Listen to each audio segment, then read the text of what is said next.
Morning mga kananay, ito po ang inyong makananay, Yolanda Garcia Vlog. Papakita ko po sa inyo paano po ako magtipid tips sa aming ulam na halagang 300. Bigay po na aking mga anak.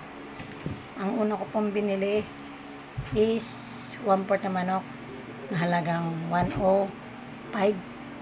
Tapos tilapia na 100 plus din. Ito tanong nyo magkano to. Pechay lang to. Dati 20 pesos makakabili ka. Ngayon po 45 pesos. Ganito lang yan.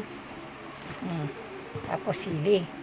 Tapos binilang ko na rin po ng Coco Mama kasi wala akong gata, kakang gata.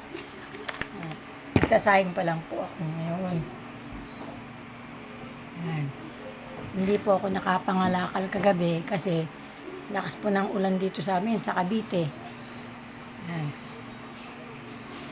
At bumili na rin ako ng aking makakain habang nagluluto. Kasi madalawin po akong gutumin.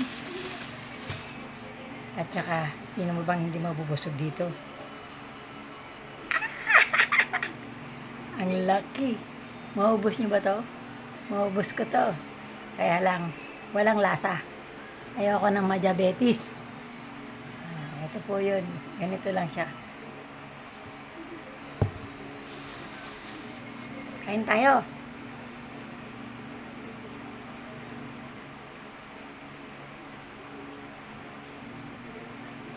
Nakakahirin pala to.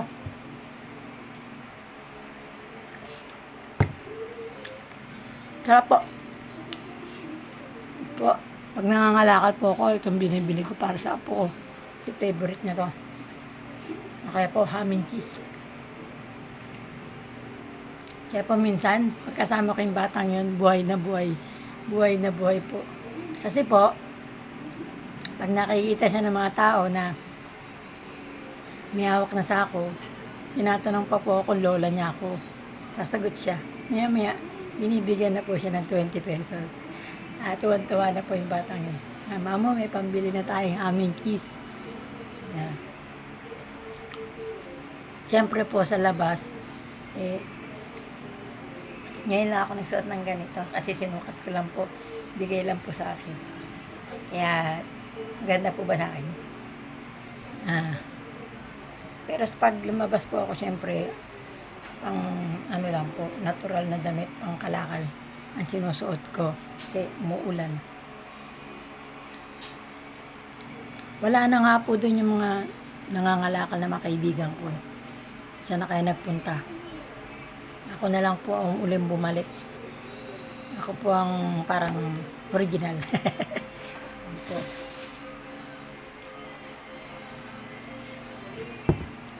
Paano po? Huwag niyo lang pong kalimutan i-like and share ang aking video. At kung gusto niyo rin po ako i-subscribe, thank you po. Maraming salamat po. Ito po ang aking unang pagpasok sa YouTube na alam ko po sana kumita ako. Maliit lang naman po kaligayahan ko. I-subscribe niyo ako. Thank you po. Salamat!